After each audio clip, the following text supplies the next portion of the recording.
성가대의 귀한 찬양에 감사를 드립니다.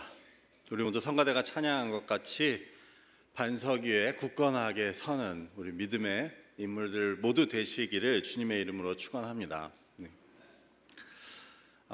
이제 날씨가 좀 쌀쌀해졌죠. 네, 이제 겨울이 오는 것 같습니다. 이 구약 성경의 시편에 보면 이제 수많은 믿음의 인물들의 기도와 또 찬양이 기록되어 있습니다.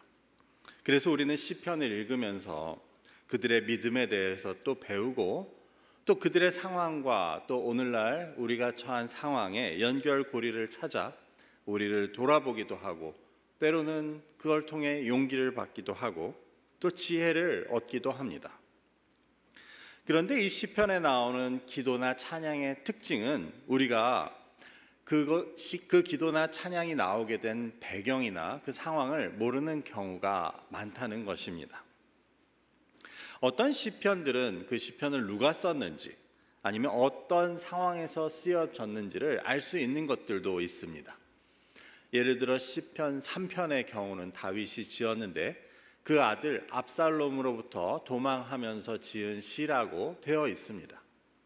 또 시편 51편의 경우는 다윗이 밧세바와의 간음 사건 이후에 이제 선지자 나단이 와서 그를 책망하고 그 후에 이제 쓴 시편으로 되어 있습니다. 하지만 이처럼 배경을 알 수 있는 그 시편이 쓰여진 배경을 알 수 있는 시들은 전체 150편 중에 13개에 불과합니다. 한 10%에도 미치지 못하죠. 물론 우리가 시편을 읽는 데 있어서는 그 정확한 배경이나 저자를 모르더라도 그 내용만을 보고 그 기도나 그 찬양이 나오게 된 상황을 짐작해 볼 수는 있습니다. 하지만 그 배경을 우리가 안다면 우리는 좀 더 정확하게 그 기도나 찬양의 내용을 이해할 수 있을 것입니다. 제가 오늘 한나의 기도에 대한 말씀을 나누며 이 시편의 이야기로 시작하는 것은 이 한나의 기도도 어찌 보면 하나의 시편이라고 할 수 있기 때문입니다. 여러분 한번 이것이 시편이라고 생각하고 읽어보실까요? 1절과 2절을 함께 읽으시되 제일 앞에 한나가 기도하여 이르되만 빼고 한번 읽어보겠습니다. 내 마음이 여호와로 말미암아 즐거워하며 내 뿔이 여호와로 말미암아 높아졌으며 내 입이 내 원수들을 향하여 크게 열렸으니 이는 내가 주의 구원으로 말미암아 기뻐함이니이다. 여호와와 같은 거룩하신 이가 없으시니 이는 주밖에 다른 이가 없고 우리 하나님 같은 반석도 없으심이니이다. 이렇게 그 기도 부분만 떼어놓고 보면 그냥 하나의 시편 같지 않습니까? 즉 시편 한가운데 가져다 놓아도 전혀 이질감이 느껴지지 않을 것입니다. 그렇게 보았을 때 이 한나의 기도는 그 구체적인 배경이 마치 주석과도 같이 달려있는 그러한 하나의 훌륭한 시편이라고 할 수 있습니다. 즉 우리는 한나가 어떤 상황에서 이 기도를 하고 있는지 너무 잘 알기 때문입니다. 그렇다면 이 한나의 기도는 우리에게 그녀의 믿음에 대해서 그리고 그녀가 고백하고 있는 하나님에 대해서 무엇을 가르쳐주고 있습니까? 다시 말해 한나의 기도는 오늘 우리의 믿음의 삶과 어떠한 연결점이 있겠습니까? 오늘 말씀을 통해 우리는 한나가 고백하고 있는 그 하나님에 대해 함께 나누고 우리도 그와 같은 하나님을 믿고 고백하는 그 믿음의 자리로 나아갈 수 있기를 바랍니다. 그래서 그 하나님에 대한 믿음을 가지고 살아갈 수 있기를 바랍니다. 이를 위해 오늘 우리가 첫 번째로 생각해 볼 내용은 이 한나의 기도는 지극히 개인적인 기도였다는 이야기입니다. 이것은 우리가 바로 앞에 나오는 사무엘상 1장의 내용을 보면 알 수 있습니다. 한나는 너무 큰 개인적인 고민과 고난이 있었는데 그것은 아이를 가지지 못하는 것이었습니다. 그런데 그녀의 문제는 단지 자기가 자녀가 없다는 것뿐만 아니라 남편의 다른 부인에게는 자녀가 있다는 그러한 문제가 있었습니다. 즉 그 남편 엘가나에게는 2명의 부인이 있었는데 그 자식이 있는 아내의 브닌나보다 그 남편은 자식이 없는 아내인 한나를 더 사랑했다고 보여줍니다. 그래서 한나는 자식이 없으면서도 남편의 사랑을 더 받았지만 사실 그 남편의 사랑은 그녀에게는 큰 위로가 되지 못했던 것으로 보입니다. 특별히 그 한나의 어려움에는 그 남편의 다른 부인인 브닛나가 자기를 심히 못살게 굴고 괴롭힌다는 점도 큰 부분을 차지하고 있었습니다. 왜냐하면 한나 때문에 남편의 사랑을 못 받던 그 브닛나로서는 그 한나가 너무 미울 수밖에 없었던 것입니다. 그래서 브닛나는 한나가 자식이 없다는 것을 가지고 비웃고 조롱하며 한나를 심히 격분하게 하고 괴롭게 하고 있었다는 것을 성경은 보여줍니다. 그러니 한나에게는 남편이 자기를 더 사랑한다는 것도 별로 위로가 되지 못했습니다. 그래서 늘 울면서 하나님께 기도를 드렸는데 이제 그 기도가 응답된 것입니다. 그래서 낳게 된 아들을 자기가 약속한 대로 하나님께 드리고 바로 그리고 나서 드리는 감사의 기도가 오늘 한나의 기도입니다. 그러니 이 기도는 얼마나 개인적인 기도입니까? 한나가 나라를 걱정해서 드리는 기도도 아니었고 또 사사 드보라 여인이었던 사사 드보라의 찬양과 같이 하나님이 이스라엘에게 전쟁에서 승리하게 해주셔서 드리는 그러한 찬양도 아니었습니다. 그저 자기가 매일 울며 자녀를 갖게 해달라고 기도드린 것이 응답되어 이에 감사하며 드리는 지극히 개인적인 기도였습니다. 그런데 놀라운 것은 이 한나의 기도는 그냥 개인적인 기도라기 하기는 너무나도 놀라운 그러한 신학적인 내용을 담고 있다는 것입니다. 신학적인 내용이란 말을 써서 어떤 다른 것이 아니라 그 하나님에 대한 너무 중요한 사실을 담고 있었습니다. 다시 말해 하나님에 대한 한나의 고백과 찬송은 단지 그녀 개인의 삶에만 적용되는 내용은 아니었습니다. 한나의 기도는 어쩌면 그 앞으로 시작될 이스라엘 왕국의 역사에 있어서 그들의 하나님이 어떤 분이신지 그 하나님의 속성과 그 다스리심을 미리 보여주는 그러한 서론과도 같은 내용의 기도였습니다. 그래서 이것이 사무엘 상하, 열왕기 상하, 역대 상하가 시작하는 그 사무엘상의 제일 처음에 위치하고 있다는 것도 의미가 있다고 하겠습니다. 즉 이것은 이스라엘 역사뿐 아니라 더 나아가서 인류 역사의 주관자가 되시는 하나님에 대한 내용을 모두 담고 보여주고 있었습니다. 그 내용을 간단히 살펴보자면 먼저 3절에서 한나는 이렇게 말합니다. 심히 교만한 말을 다시 하지 말며 오만한 말을 너희의 입에서 내지 말지어다. 여호와는 지식의 하나님이시라 행동을 달아보시느니라. 여기서 한나가 교만한 말과 오만한 말에 대해서 언급한 것은 분명히 브닛나를 염두에 두고 한 말이었습니다. 자기를 못살게 군 브닛나, 자기는 자식이 있다고 자식이 없는 한나를 멸시하고 조롱한 브닛나는 교만하고 오만한 말로 한나를 조롱하고 반면에 자신을 스스로 높이고 있었습니다. 그런데 그러지 말아야 하는 이유로 한나는 하나님을 언급합니다. 즉 하나님께서는 지식의 하나님이시고 행동을 달아보시기 때문에 오만한 말과 교만한 말을 그 앞에서 해서는 안 된다고 말하고 있었습니다. 여기서 지식의 하나님이라고 번역된 말은 사실 하나님께서는 모르시는 것이 없다는 그러한 뜻입니다. 그래서 하나님은 모든 것을 다 아시기 때문에 브닛나의 오만함과 그 교만함이 다 저울질되어서 심판을 받을 것임을 한나는 말하고 있었던 것입니다. 그런데 이처럼 개인의 일에서부터 시작된 그 한나의 고백과 기도는 단지 브닛나에게 적용되고 끝나는 것은 아니었습니다. 이는 앞으로 펼쳐질 그 이스라엘 역사를 해석하는 데 있어서 가장 중요한 열쇠가 되는 그 하나님에 대한 지식이라고 할 수 있었습니다. 한나는 그녀의 삶과 또 경험을 통해서 얻게 된 교훈과 지혜, 그리고 하나님에 대한 지식을 고백하고 있었습니다. 하지만 이는 그녀 한 명의 삶에 적용되고 마는 것이 아닌 이스라엘 전체의 역사, 나아가서 모든 인류의 역사를 통해 일하시는 그 하나님의 중요한 속성을 보여주는 그런 중요한 말이었습니다. 이런 내용을 일례로 보여주는 것은 다니엘에 나오는 그 벨사살 왕의 이야기라고 할 수 있습니다. 제가 먼저 다니엘서 5장 25절부터 28절까지를 읽어보겠습니다. 기록된 글자는 이것이니 곧 메네 데겔 우바르시니라. 그 글을 해석하건대 메네는 하나님이 이미 왕의 나라를 시대를 세어서 그것을 끝나게 하셨다 함이요, 데겔은 왕을 저울에 달아보니 부족함이 보였다 함이요, 베레스는 왕의 나라가 나뉘어서 메대와 바사 사람에게 준 바 되었다 함이니이다 하니.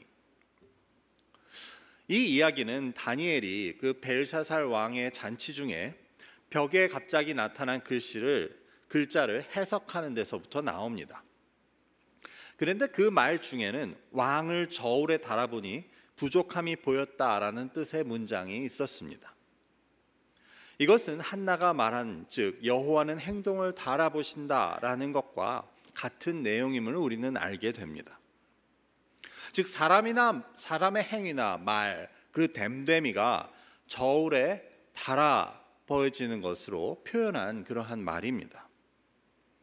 그런데 그렇다면 벨사살 왕이 이처럼 저울에 달아 부족한 이유는 무엇이었습니까? 이는 다니엘서 5장에서 설명되고 있는데 바로 그 벨사살 왕의 완악함과 교만함, 즉 자신을 하나님보다 더 높이는 그러한 이유였습니다. 이것은 한나가 분인나의 일을 통해 고백하고 있는 그 하나님에 대한 진술과 일치하는 것이었습니다. 즉 너희가 교만하고 오만한 말을 하지 말 것은 하나님은 그것을 다 아시고 모두 저울에 달아보시기 때문이라는 그 말과 같은 내용이라는 것입니다. 벨사살 왕도 그의 완악함과 교만함, 즉 자신을 하나님보다 높이는 그의 행위로 인해 결국 하나님의 저울에 오르게 되고 부족함이 드러났다는 것입니다. 그리고 결국 이로 인해 벨사살 왕은 심판을 받아 죽음을 맞게 됩니다. 이런 이야기를 통해서 우리가 보게 되는 것은 이 한나의 기도와 고백은 단지 그녀의 삶에만 적용되는 내용이 아니었음을 우리는 알게 됩니다. 너희는 교만하고 오만한 말을 하지 말라고, 하나님은 모든 것을 아시고 이를 저울에 달아보신다고 하는 이 한나의 말은 분인나만이 아니고 그로부터 500년 이상 지난, 그것도 이스라엘이 아닌 바벨론 왕 벨사살에게도 그대로 해당되는 말이었음을 우리는 알게 됩니다. 하나님에 대한 일처럼 놀라운 한나의 진술은 한나가 특별해서 할 수 있었던 것은 아닙니다. 한나가 특별히 뛰어난 지식이나 아니면 예언의 능력을 가지고 있어서 이런 기도를 남길 수 있었던 것은 아니었습니다. 대신 한나가 고백하고 있는 바로 그 하나님께서 언제나 변함없이 공의로우신 분이시기 때문에 500년 전이나 500년 후나 이스라엘에서나 바벨론에서나 그 하나님에 대한 한나의 고백은 유효할 수 있고 또 진리일 수 있었던 것입니다. 즉 하나님께서는 언제나 오만한 교만한 자들을 낮추시는 분이시기 때문에 이런 한나의 기도가 500년 후 바벨론 왕에게도 여전히 적용될 수 있었던 것입니다. 이를 통해 한나의 기도는 변함없는 진리로 시대와 지역을 초월한 그러한 지혜의 말로 남을 수 있었습니다. 그렇게 볼 때 우리는 이 한나의 기도를 더 주목하게 됩니다. 자신의 삶의 경험을 통해 하나님을 고백하고 또 찬양하는 이러한 그녀의 기도는 그녀 혼자만의 하나님이 아니고 믿는 우리 모두의 그 하나님에 대한 진리를 담고 있었기 때문입니다. 그래서 우리가 6절부터 8절까지의 말씀을 보면 우리는 계속해서 하나님에 대한 놀라운 진술을 발견하게 됩니다. 제가 읽어보겠습니다. 여호와는 죽이기도 하시고 살리기도 하시며 스올에 내리게도 하시고 거기서 올리기도 하시는도다. 여호와는 가난하게도 하시고 부하게도 하시며 낮추기도 하시고 높이기도 하시는도다. 가난한 자를 진토에서 일으키시며 빈궁한 자를 거름더미에서 올리사 귀족들과 함께 앉게 하시며 영광의 자리를 차지하게 하시는도다. 땅의 기중들은 여호와의 것이라. 여호와께서 세계를 그것들 위에 세우셨도다. 여기서 한나가 말하고 있는 것은 무엇입니까? 그것은 한마디로 하면 하나님의 주권이었습니다. 즉 하나님께서 죽이기도 하시고 살리시기도 한다는 것은 단지 그런 능력이 있다는 것만 말하는 것은 아닙니다. 뿐만 아니라 그럴 수 있는 주권, 즉 권한을 가지신 분이라는 것에 대한 고백이었습니다.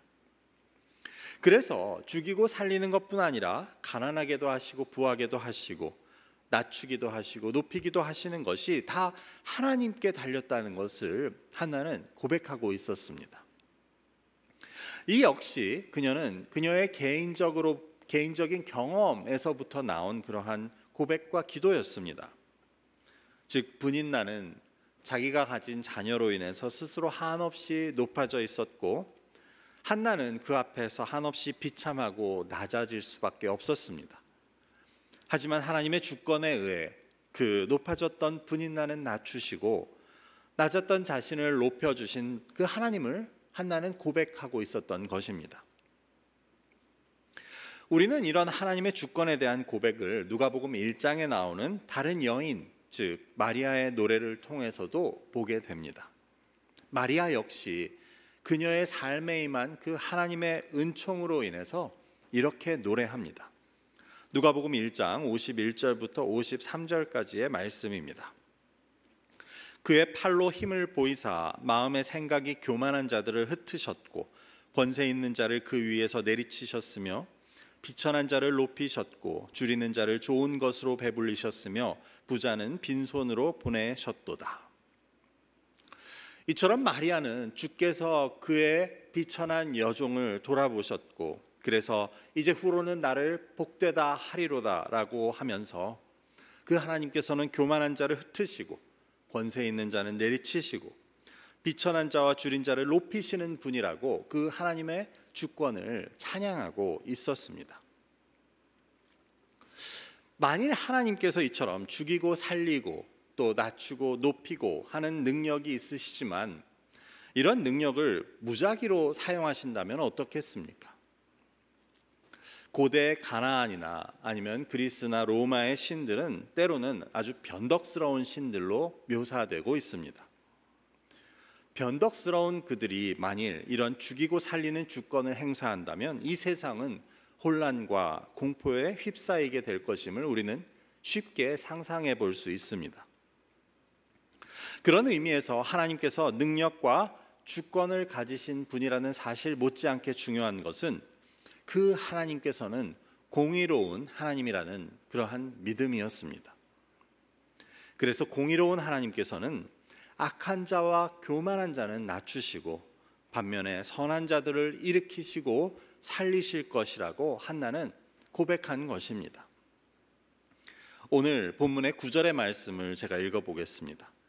그가 그의 거룩한 자들의 발을 지키실 것이요 악인들을 흑암 중에서 잠잠하게 하시리니 힘으로는 이길 사람이 없음이로다.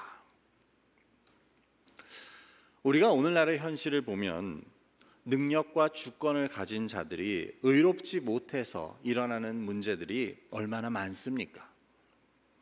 한 명의 주권자가 의롭지 못하고 악한 자와 교만한 자들이 높아지고 그렇게 되면 죄 없는 죄 없고 약한 자들이 희생당하는 것을 우리는 이 땅의 현실 가운데 날마다 보게 됩니다.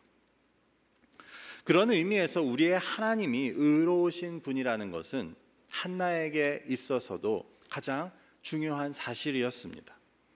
그래서 그녀는 하나님께서는 거룩한 자들의 발을 지키심에 반해 악인들은 흑암 중에서 잠잠하게 하시리라고 고백하고 있었습니다. 여기서 한나가 말하는 선과 악의 구분은 하나님을 인정하느냐 아니면 하나님을 대적하느냐에 있습니다. 그래서 여기서 거룩한 자들이란 하나님을 믿고 하나님의 뜻을 따라 살고자 하는 자들입니다. 한나와 같이 자신의 비천함과 억울함을 다른 곳이 아닌 하나님께 아뢰고 하나님을 의지하는 자들입니다. 반면에 악인은 하나님이 없다고 하고 하나님을 대적하는 자들임을 뒤이은 10절의 말씀은 보여줍니다. 제가 읽어보겠습니다. 여호와를 대적하는 자는 산산이 깨어질 것이라. 하늘에서 우레로 그들을 치시리로다. 여호와께서 땅끝까지 심판을 내리시고 자기 왕에게 힘을 주시며 자기의 기름 부음을 받은 자의 뿔을 높이시리로다 하니라. 지금까지 한나가 고백하고 있는 이 하나님에 대해서 정리해보면 하나님께서는 죽이기도 살리기도 하실 수 있는 능력과 주권을 가지신 분임을 이야기합니다. 그리고 그렇게 하시는 기준은 바로 하나님의 공의에 의한 것으로 하나님을 믿고 인정하는 자들에게는 선을 행하심에 반해 하나님을 대적하는 자들은 흑암 중에 잠잠케 하시고 산산이 깨어지게 할 것이라는 말씀이었습니다. 그리고 이것은 10절에 나오듯 여호와께서는 땅끝까지 심판하는 분이심을 보여줍니다. 그래서 하나님께서는 그 능력과 주권을 가지시고 공의에 따라 심판하시는 분이심을 한나는 그녀의 개인의 경험을 통해 그녀가 체험한 하나님에 대한 이해를 바탕으로 이렇게 고백하고 있었습니다. 앞서 말씀드렸듯이 이러한 한나의 기도는 실로 놀라운 것이 아닐 수 없습니다. 앞으로 이스라엘의 역사에 있어서나 이스라엘뿐 아닌 만국의 역사에 있어서 그 하나님이 어떠한 분이신지를 너무 정확하게 보여주고 있었기 때문입니다. 그 전능하신 능력과 만물에 대한 주권을 가지시고 공의에 따라서 심판하시는 하나님, 그 하나님을 한나는 자신의 삶을 통해 만나고 깨닫고 고백하고 있었습니다. 우리는 어떻습니까? 이런 고백이 역시 나의 고백과 나의 기도가 되고 있습니까? 나는 나의 삶을 통해 이런 하나님을 경험한 적이 있습니까? 그래서 나는 내 입으로도 하나님은 진정 그러신 분이라고 고백하고 기도하고 있는지 우리는 돌아볼 필요가 있습니다.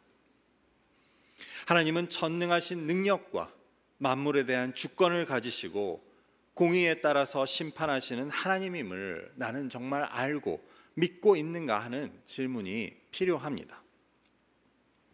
왜냐하면 사실 오늘날 이 세상이 돌아가는 모습을 보면 이것에 대한 믿음을 갖기가 쉽지 않은 것이 사실이기 때문입니다.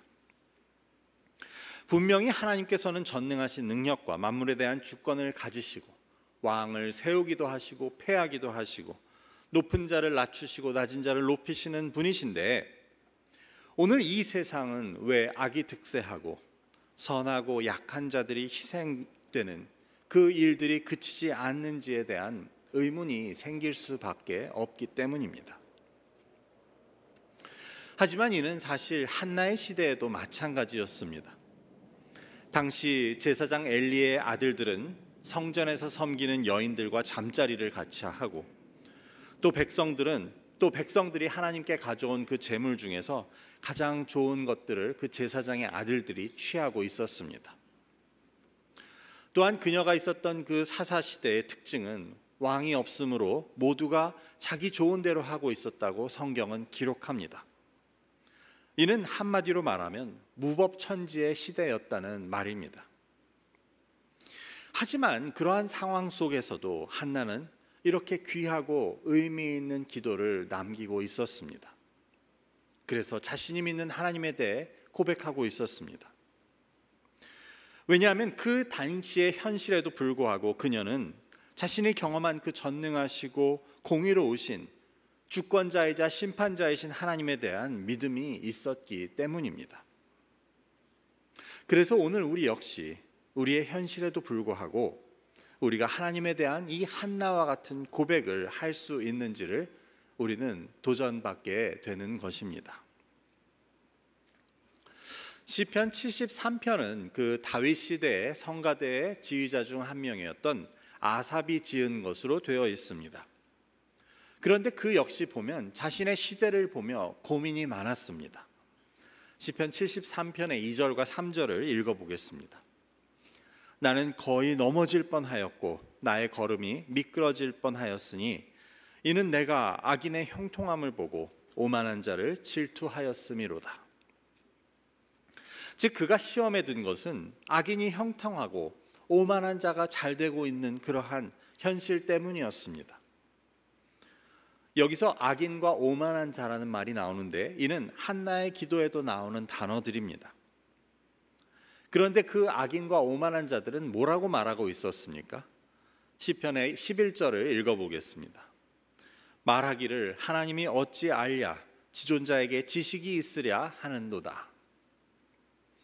한나는 아까 하나님은 지식의 하나님이라고 말하고 있었는데 여기 나오는 악인들은 반대로 하나님께 지식이 있냐고, 즉 하나님이 어찌 다 아시겠냐고 말한다는 것입니다. 게다가 가장 힘든 것은 이처럼 악인이 형통하는 것도 문제지만 하나님을 따르려는 자신은 여전히 고난 속에 있는 것이었습니다. 13절과 14절을 읽어보겠습니다. 내가 내 마음을 깨끗하게 하며 내 손을 씻어 무죄하다 한 것이 실로 헛되도다. 나는 종일 재난을 당하며 아침마다 징벌을 받았도다. 즉 자기는 착하게 살고 하나님의 말씀을 따르려고 노력했는데 다 헛된 것 같이 여겨집니다. 왜냐하면 선한 사람에게 고난이 있고 악한 이들이 형통한 이 세상은 하나님의 공의가 일하지 않는 곳처럼 보이기 때문이었습니다. 그렇다면 이 아삽은 결국 이에 대한 해답을 어떻게 얻게 됩니까? 16절과 17절에 나옵니다. 내가 어쩌면 이를 알까 하여 생각한즉 그것이 내게 심한 고통이 되었더니 하나님의 성소에 들어갈 때에야 그들의 종말을 내가 깨달았나이다. 결국 아삽이 가지고 있던 그 삶의 질문, 해결되지 않는 문제는 그가 예배의 자리로 나아갈 때, 성소에 들어갈 때 해결이 됩니다. 왜냐하면 그는 하나님의 말씀과 뜻을 통해 그 주권과 능력의 하나님께서는 공의로 심판하시는 분이시고 이는 1000년 전이나 2000년 전이나 지금이나 앞으로나 결코 변함이 없다는 것을 깨닫게 되었기 때문입니다. 그래서 그는 18절과 19절에서 이렇게 말합니다. 주께서 참으로 그들을 미끄러운 곳에 두시며 파멸에 던지시니 그들이 어찌하여 그리 갑자기 황폐되었는가. 놀랄 정도로 그들은 진멸하였나이다. 분명히 이것은 현실에 대한 이야기는 아니었습니다. 아삽이 성전에 들어가서 깨닫게 된 하나님의 공의와 심판에 대한 것이었습니다. 그래서 그는 그 성소에 들어가서 얻은 지혜와 믿음, 그것을 가지고 이제 하늘과 땅에 주 같은 분이 없다고 하나님을 가까이 함이 내게 복이라고 고백하며 자신의 시편을 마칩니다. 우리의 경우도 마찬가지입니다. 이 세상에서 악인이 형통하고 선하고 죄 없는 자들이 희생당하는 그 현실을 볼 때 아삽과 같이 공의의 하나님에 대한 믿음이 흔들릴 수 있습니다. 뿐만 아니라 하나님을 잘 섬기려는 내게는 여전히 삶의 문제와 질병, 그치지 않는 고난이 있는 것을 보며 그런 가운데서 우리가 한나와 같은 고백과 기도를 하는 것은 너무 어려울 수도 있습니다. 하지만 오늘 우리가 이 예배의 자리로 나아오는 것은 아삽과 같이 예배를 통해 하나님을 만나고 그 하나님에 대한 믿음을 다시 다지기 위함입니다. 그래서 우리가 살고 있는 이 정의롭지 못한 현실 속에서도, 그리고 내가 처해 있는 이 고난과 삶의 문제 속에서도 우리의 하나님은 능력과 주권의 하나님이시고 공의로 심판하시는 분이라는 것을 다시 확인하고 깨닫고 또 그 믿음을 가지고 다시 삶의 자리로 나아가기 위함입니다.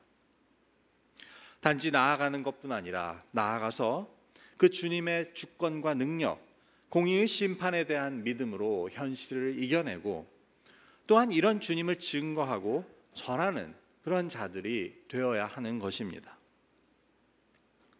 이제 말씀을 맺고자 합니다. 사무엘의 어머니 한나는 그녀의 삶을 통해 주권과 능력, 공의의 하나님을 만나게 됩니다. 그래서 그녀는 그녀의 기도를 통해 이를 고백하고 있었습니다. 이러한 그녀의 고백과 기도는 그녀를 둘러싼 현실에 의해 방해받지 않는 그녀의 믿음을 보여주고 있었습니다. 그래서 그녀의 기도는 500년 후, 1000년 후, 그리고 그로부터 3000년이 지난 오늘 우리가 살고 있는 이 시간까지도 변함없는 하나님에 대한 진리로 그 하나님에 대해 증거하고 있는 것입니다. 우리에게 있어서도 중요한 것은 이 한나와 같은 믿음을 가지는 것입니다. 그래서 오늘 우리를 둘러싼 힘든 현실에도 불구하고 하나님이 어디 계시냐고, 하나님의 공의가 어디 있냐고 외치는 이 세상의 목소리에도 불구하고 능력과 주권의 하나님, 공의로 심판하시는 하나님에 대한 믿음을 흔들리지 않고 지켜내는 것이 중요합니다. 그리고 이는 오직 우리의 예배를 통해서 가능하다는 것을 또한 깨닫게 됩니다. 여기 있는 우리 모두 이와 같은 믿음을 가질 수 있기를 바랍니다. 그래서 서로가 보고 느끼는 각자의 어려움 속에서도, 그리고 이 회의적인 현실 속에서도 서로의 믿음을 도와주고 결국 그 하나님의 공의와 심판이 이루어질 때까지 능력과 주권의 하나님에 대한 믿음을 흔들림 없이 지켜낼 수 있는, 그래서 끝까지 이기는 자가 되는 저와 여러분이 되시기를 주님의 이름으로 축원합니다. 기도하겠습니다. 아버지, 감사합니다. 오늘 사무엘의 어머니 한나의 기도를 통하여 그녀가 고백하고 있는 능력과 주권의 하나님, 공의로 심판하시는 하나님을 우리가 만나게 됩니다. 아버지 하나님, 우리의 현실 속에서 이러한 하나님을 고백하는 것이 얼마나 어려운지 우리는 깨닫습니다. 하지만 그 하나님은 어제나 오늘이나 변함없고 또한 그 말씀하신 바가 신실하신 분이라는 것을 우리가 믿을 수 있도록 인도하여 주시고, 그래서 나의 현실이나 이 사회의 현실에도 불구하고 그 하나님에 대한 믿음을 변함없이 지킴을 통하여서 또한 그 하나님의 약속의 이루심을 우리가 누릴 수 있도록 주님께서 인도하여 주옵소서. 감사함이 예수 그리스도의 이름으로 기도드립니다. 아멘.